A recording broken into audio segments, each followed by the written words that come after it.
It starts with the prisoners and within the prisoners' heart and mind that they use this language, visual language. I remember about 20, 30 years ago where they had a requirement of 2 languages to get to university.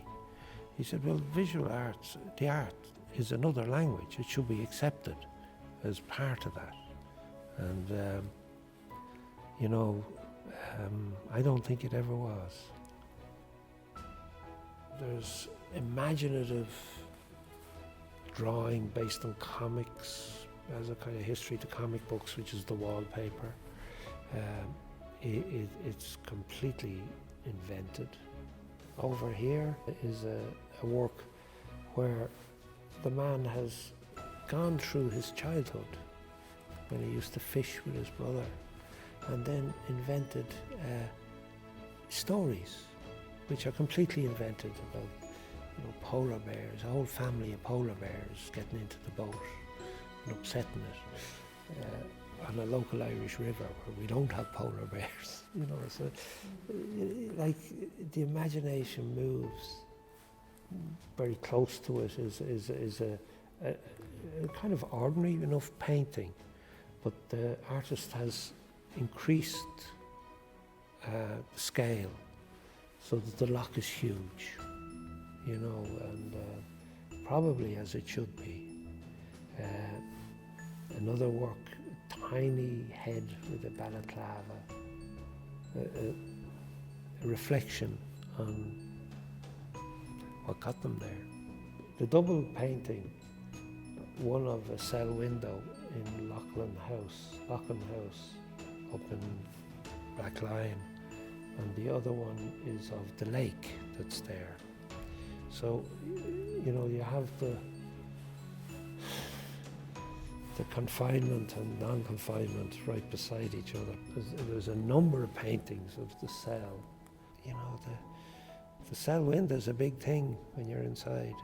And the other thing is freedom, and here you have they find the drawing of animals as being an expression of freedom. These people are telling you stories about who they are, where they are, and they're telling them to you with material, and the material varies.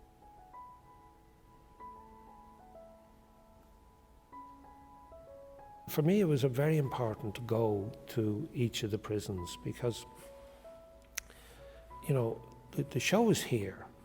If the curator goes into your studio and talks to you about the work and gives you some sense of why they're selecting this or that, it's real. It's something that happened. And if we hadn't have done that, all that the person would see would be the work going from the room that it's in. By us coming in and meeting the people who made this work, we managed to give some presence to this exhibition before it was put together.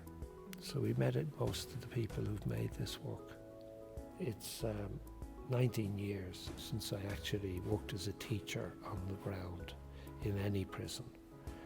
So I was going back, revisiting places, and some were new, some didn't exist back then.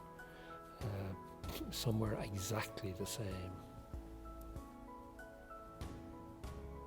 Art in prison is like water in a desert. However, this did not pose a problem. I met people who had life experience and were capable of, and desired to translate it by doing art. I would say there's a greater proportion of people in prison doing art than in any schools. This structure, it allows a safe form of self-expression. Prison was a very real place. It was utterly real. People were in custody, deprived of their liberty. It was absolutely real. You could see the deprivation that the thing is. People are deprived of their liberty. they're held. It's contrary to all human nature. People living in stone cells with a huge amount of gates, the noise of the gates. Nobody thinks of prison until, for some reason or other, they go in.